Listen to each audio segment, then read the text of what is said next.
MVC 발표를 맡은 장영지입니다.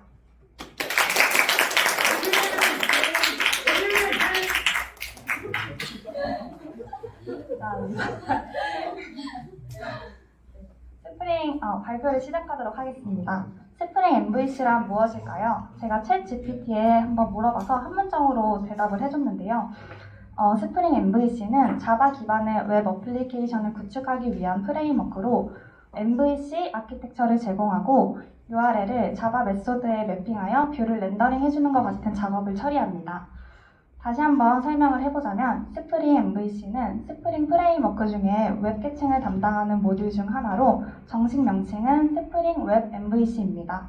서블릿 API 위에서 동작을 하며 모델과 뷰, 컨트롤러 세 가지 구성 요소를 사용해서 클라이언트의 다양한 요청을 처리하고 단순 텍스트 형식부터 REST 형식, 뷰 형식, 응답을 할 수 있도록 편리하게 구성된 프레임워크입니다. 그러면 스프링 MVC가 어떤 방식으로 개발자를 편하게 해줬는지 자세히 알아보기 위해서 등장 배경과 동작 방식을 중심으로 발표를 진행해 보겠습니다.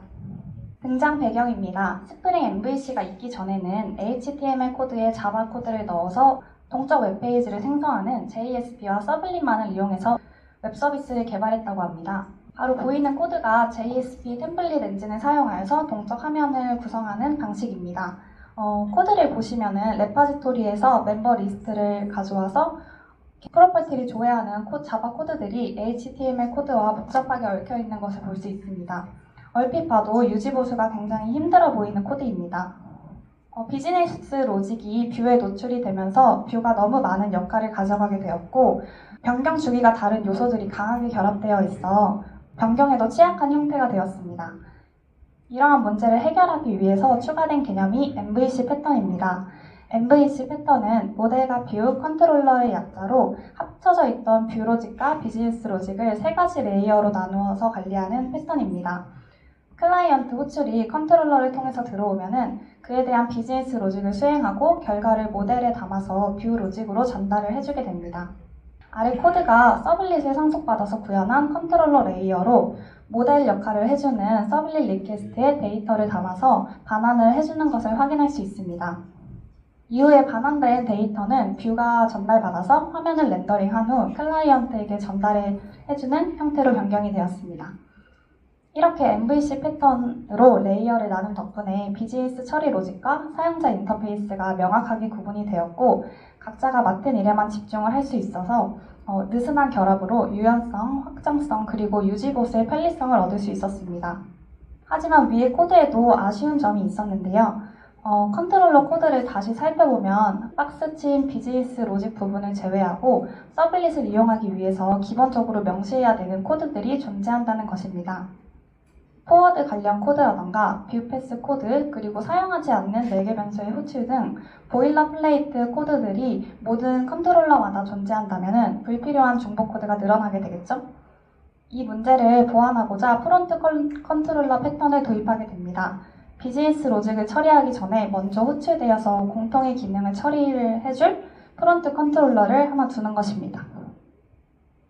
URL마다 서블릿이 생성되던 기존의 구성에서 하나의 서블릿이 모든 요청을 받고 필요한 컨트롤러를 호출해주는 구성으로 변경이 되면서 나머지 컨트롤러들은 서블릿 라이브러리를 직접 사용하지 않아도 되는 일반적인 자바 코드로만 구성된 객체가 되었습니다. 덕분에 와스나 서블릿과의 결합력을 낮출 수 있었겠죠?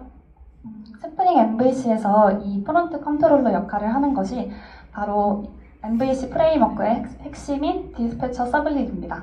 디스패처 서블릿은 단순히 중간 매개 역할만 해주는 것이 아니라 클라이언트의 요청을 사용하기 쉽게 가공하고 공통의 로직을 처리해 주어서 개발자가 비즈니스 로직에만 집중할 수 있게 되었습니다. 예외가 발생하였을 때 요청을 일관된 방식으로 처리하는 것도 프론트 컨트롤러인 디스패처 서블릿이 담당하고 있습니다. 그렇다면 디스패처 서블릿이 어떻게 우리가 만들어둔 컨트롤러에서 적합한 컨트롤러를 찾아서 위임을 해주는 것일까요? 조금 더 알아보도록 하겠습니다. 디스패처 서블릿은 서블릿을 상속받은 구현체이며 모든 URL에 매핑이 되어 있어 HTTP 프로토콜로 들어오는 요청을 제일 먼저 받아서 수행하게 됩니다. 요청을 받으면 필요한 공통의 처리를 한 후 알맞은 핸들러로 요청을 보내고 그 결과를 HTTP 리스폰스 형태로 만드는 역할을 합니다.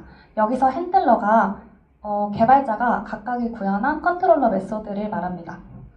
요청을 적합하게 처리하기 위해서 핸들러 매핑, 핸들러 어댑터, 뷰 리졸버 인터페이스 전략을 사용합니다. 각각의 구현체들은 스프링 컨피그를 통해서 빈으로 등록된 것을 받아서 동작을 하게 됩니다. 각각의 인터페이스들이 어떻게 사용되는지는 코드와 함께 확인해 보도록 하겠습니다. 아래 코드는 디스패처 서블릿의 주요 메서드인 두 디스패처의 일부입니다. 클라이언트로 요청이 들어오면은 요청을 위임해 주기 위해서 디스패처 서블릿은 두 디스패처 메소드를 실행합니다. 1번 코드가 get 핸들러를 호출하여서 핸들러 매핑들 중에서 요청을 처리할, 그러니까 리퀘스트 URL가 매핑이 되는 핸들러가 있는지 확인을 하고 꺼내오게 됩니다. 핸들러를 정상적으로 꺼내왔다면 2번 코드에서 그 해당 핸들러를 처리해줄 핸들러 어댑터를 찾아옵니다. 핸들러 어댑터도 정상적으로 조회가 됐다면 3번 코드에서 드디어 작업을 위임을 해주게 됩니다. 이때 반환값으로 모델과 뷰가 매핑된 모델 and 뷰라는 객체를 반환을 받는데요. 해당 객체는 뷰 리졸버 인터페이스에 의해서 적절한 처리를 하여 렌더링된 후 클라이언트에게 전달되게 됩니다. 이렇게 인터페이스 전략을 사용하는 이유는 컨트롤러의 구현 방식이 다양하기 때문입니다. 스프링이 인터페이스를 다양하게 구현하였고 어댑터 패턴을 적용해둔 덕분에 구현 방식에 상관없이 요청을 위임할 수 있게 된 것입니다. 즉, 디스패처 서블릿의 코드 변경 없이 원하는 기능을 쉽게 변경하거나 확장이 가능하다는 것입니다.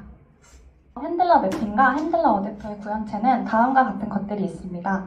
핸들러는 여러 구현체를 동시에 사용할 수 있으며 2개 이상의 핸들러 매핑이 등록되어 URL이 중복될 경우에는 구현체 안에 있는 오더 프로퍼티를 통해서 우선순위가 높은 순서대로 구현체 전략에 따라서 요청을 처리하게 됩니다.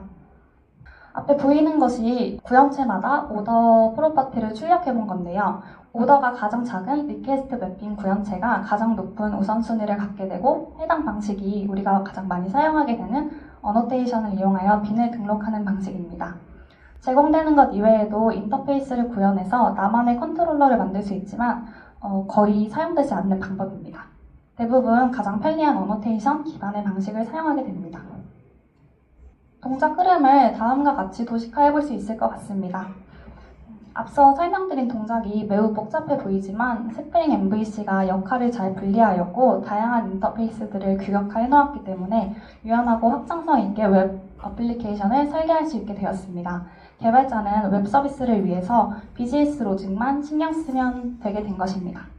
저도 발표 준비를 하면서 스프링 프레임워크가 도입돼서 다행이라는 생각을 다시 한번 하게 되었습니다. 그럼 이상으로 발표를 마치겠습니다.